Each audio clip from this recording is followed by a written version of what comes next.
Are you wanting to start a meditation practice but you're not quite sure how to go about it? In this video, we're going to talk about how to get started meditating at home. It's Lockie here from Lamaho, where it's our goal to help you overcome stress and anxiety with our straightforward approach to meditation without the spiritual fluff. First of all, where should you meditate? Should you meditate in your bedroom, in a spare room, in the lounge room? Where should it be? Outside even? Basically, wherever works, whether you're living in an apartment, in a house, and you've got a spare room. So once you've found your meditation spot, you want to make it your own. You want to make it nice and comfortable, nice and inviting. So, don't overdo it. Try not to overdo it, because the more things that you put into it, it generates feelings of stress. So you want to keep it nice and simple. So whether it's putting a nice rug down with a meditation cushion, maybe doing that in the lounge room, or putting up a nice picture and having a chair for you to sit on. Whatever it is, just make it your own, make it feel nice and comfortable for you and nice and inviting that you're going to want to spend time there. If you're walking past it, maybe it's a corner of the lounge room where you walk past it every day and it sort of reminds you, it looks nice and comfortable and inviting, and it makes you want to meditate every day. Doing something like this really helps you to not only enjoy your meditation, but also for you to be consistent with it. So basically, it's just finding what works best for you in your living situation, because you want to be meditating every day at home. So just finding wherever that meditation spot or meditation room is and using that. If you don't have the option of having a spare room for you to meditate and you're meditating in the lounge room and you live with other people, then just let them know, hey, I'm going to be meditating at this time, or I'm about to meditate. Can you just keep it down? Because it's really going to help. It might even help if you're getting up first thing in the morning and you do it before everyone else gets up. That's what I'd recommend if you're living with other people. But just figuring out ways around getting too distracted, because obviously the noise and people walking around, talking, doing whatever is very distracting to you when you're meditating, but also in a place where there's not too many other noises, too many ambient noises, from maybe the traffic or the people next door, something like this. And also you want to keep in mind, if you're using your phone as like an alarm, something like that, you want to put it on airplane mode. You don't want to get distracted. You don't want to be sitting there trying to practice meditation and you're getting all these messages and this sort of stuff. So either put it in another room or put it on airplane mode, just to keep you focused, because you want to minimize the amount of distractions when you're meditating. So how should you sit when you're meditating? Basically, everyone's different and everybody finds different positions that are comfortable to sit in. So find what works for you. Some people have problems with knees or with the back, something like that, so they decide to sit in a chair, as long as you're doing it, basically.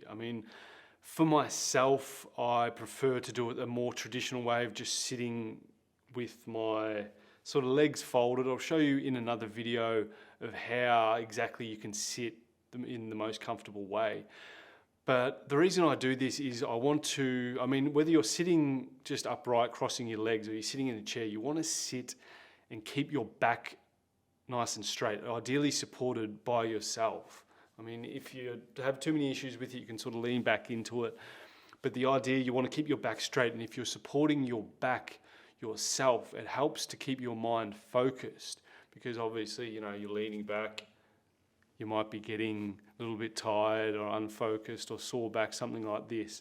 So you want to take care of your posture when you're meditating, and you want to find the most comfortable way you can sit for as long as possible. If you're sitting in a chair that's sort of tilting you a little bit backwards and it's putting a bit of an arch in your spine, it's not ideal for meditating. So you want to have a seat that's nice and flat where you can sort of sit there, and ideally you want to put something underneath your spine. So whether it's like a rolled up towel, a bit of a cushion, placing it underneath your spine helps to rotate your hips forward and obviously keep your spine nice and straight. So this is a really effective little hack for you to sit comfortably when you're meditating. So I'll also use this, like I usually sit on the floor or even sit on my bed with my legs crossed, and I'll always put something underneath my spine. So I'll usually even grab the edge of the pillow, just place it underneath the spine so it's nice and straight like this, because otherwise I kind of hunch over and it hurts your back, it's uncomfortable. So keep this in mind. Try some different sitting positions, whether it's in a chair, sitting on the edge of your bed with a towel underneath your spine, or you're sitting on the floor with your legs crossed. Try a few different positions, find what works for you. When you're starting out meditation, basically, I think trying out different techniques is a really good way of going about it. I mean, a lot of people use meditation apps like Headspace, this sort of stuff, because it's a very easy way to get into meditation because you don't really know what to do.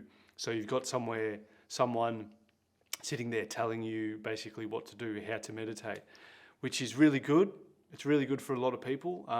For myself, when I started out using the apps, using guided meditations on YouTube, but like sort of got to a point where I really wanted to be able to control my thoughts and emotions the best way possible. And I thought being led by someone else wasn't really the best way for me. Everybody's different, and it's all about finding what works for you. So maybe that is using guided meditations, but for me, I kind of felt like I hit a bit of a plateau with guided meditations and I wanted to continue to progress. So I eventually got into mindfulness meditation and Tibetan singing bowls. So mindfulness meditation is basically, there's a few different sort of ways you can go about it, but it's all about being present, which pretty much all meditation is, but also focusing on the breath. So it can be as simple as just sitting there and focusing on the breath. I'm going to put a link in the description below just for some more videos where we go into more depth about different techniques. So definitely check that out.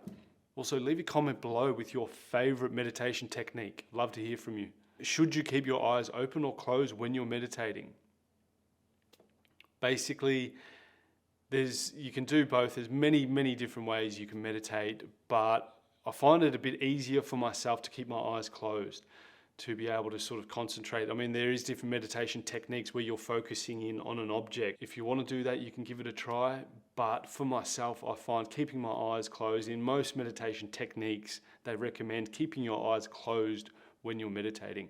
And the key to having a really good meditation practice is just being consistent. And that's why I mentioned a lot of the things that I mentioned in this video, setting up that meditation space, not being too distracted, and finding a nice comfortable position, because you want to set yourself up to be consistent. That is the main part of meditation. That is where you really get results from meditation. So you want to start small. You don't want to overdo it. You don't want to start out meditating for like 20 minutes and then you're just burnt out after a week and you just lose interest. So start small. Start 5 minutes, even less than 5 minutes if 5 minutes is too much. But it's all about creating that consistent daily habit, starting 5 minutes per day, and then over the next few weeks, gradually increasing it to 15 to 20 minutes, to wherever you feel comfortable. It's all about being consistent. There's a famous quote from the Dalai Lama which says, if every 8-year-old was taught meditation, in one generation we would eliminate violence. It's partly the reason why I'm doing what I'm doing, because meditation has had a profound impact on my life, and I want to pay forward what I've received from meditation to you guys. It's a really powerful tool that helps us to really focus on what's really important in life. Things like human connection. So if you've got any value from this video, hit that like button, subscribe, hit the bell notification so you can get notified as soon as we come out with more videos to help you get the most out of your meditation practice. It's Lockie here from Lamaho. Take care. Also, if you want to learn more about meditation, I'm going to leave a link in the description below to the ultimate guide to mastering meditation. So definitely a lot of helpful information for getting started and getting the most out of your meditation practice. So enjoy.